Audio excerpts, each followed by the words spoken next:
बेचारा दूध देने वाला दूधिया वो घर घर जाता है, उसको देने के लिए घर घर जाना पड़ता है। श्राद्ध पान कर लेता है तो उसको ये भी समझ में नहीं आता है कि मैं क्या कर रहा हूं, तो सब कुछ मैं ही हूं, दूसरा कुछ है ही नहीं। एक छोटी सी बात हंसने की बताऊं प्यारे। एक बार भैया एक नगर में शराब पान करके और नगर के बाहर बैठे, वहां से किसी शास्त्री जी का जाना हुआ। बोले एक काम करो, कहाँ जा रहे हो? बोले कथा कर, मेरे प्रश्न का उत्तर दो।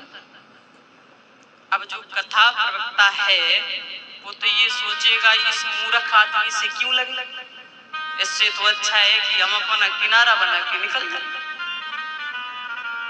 बोले नहीं नहीं, आज मेरे प्रश्न का उत्तर दिए बगैर आप चले गए, जाने नहीं देंगे।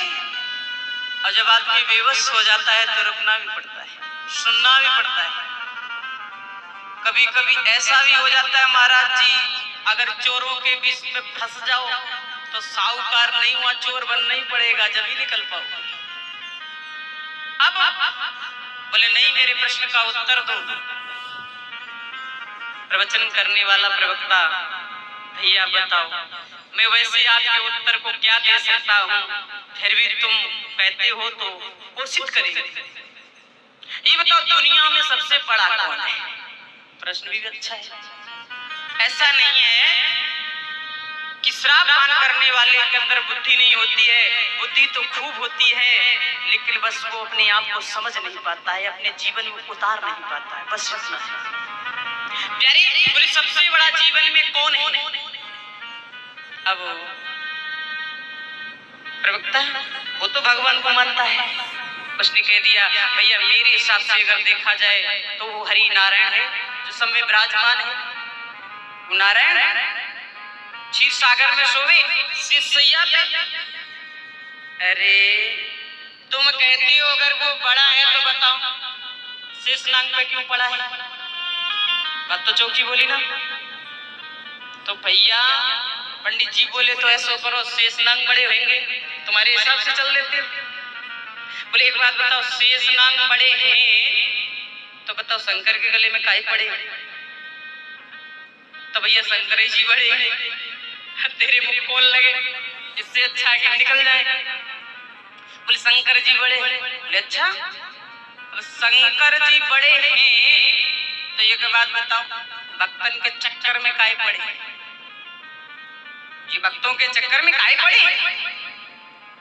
तो भैया भगत ही बड़े।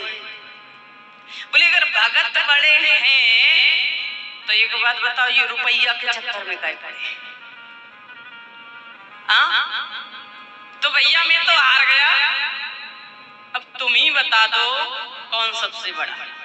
तो जो पहुआ पी के नाली के किनारे लोट खा रहा है, वाने तो दो पहुआ और निकाले, ढक्कन खोली, पी गए, अब चले ना जा रहे, पट नाली में गिर गए।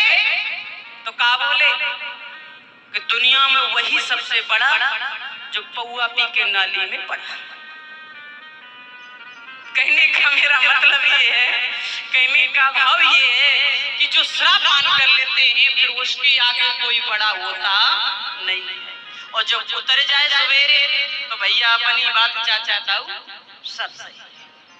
तो शराब पान करना अच्छी बात नहीं है, कहना मेरी अर्जी है, मानना ना मानना आपकी मर्जी है।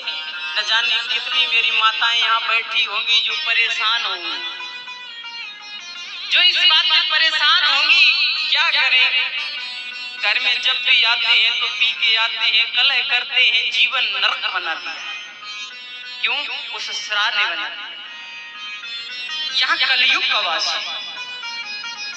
तीसरी बात बताई, जहां पर स्त्री गमन यानी एक पुरुष 4 स्त्री से और एक स्त्री 4 पुरुष से जहां संभोग होता है वहां कलयुग का वास होता है।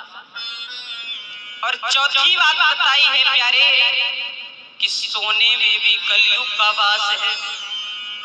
अब सोने में कलयुग का वास भगवान कहते हैं सोने में मेरा